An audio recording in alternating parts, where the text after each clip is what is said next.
ইরানের নতুন supreme leader Mostafa Khamenei বেঁচে নেই এমন সংশয় প্রকাশ করেছেন মার্কিন প্রেসিডেন্ট ডোনাল্ড ট্রাম্প।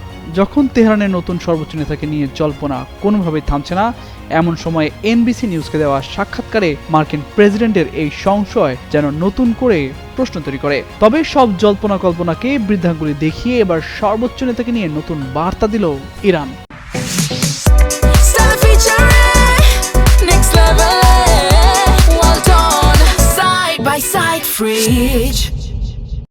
তেহরানের নতুন সর্বোচ্চ নেতা মোস্তফা খামেনির শারীরিকভাবে কোনো সমস্যা নেই বলে দাবি করেছেন দেশটির পররাষ্ট্রমন্ত্রী আব্বাস আরাকচি।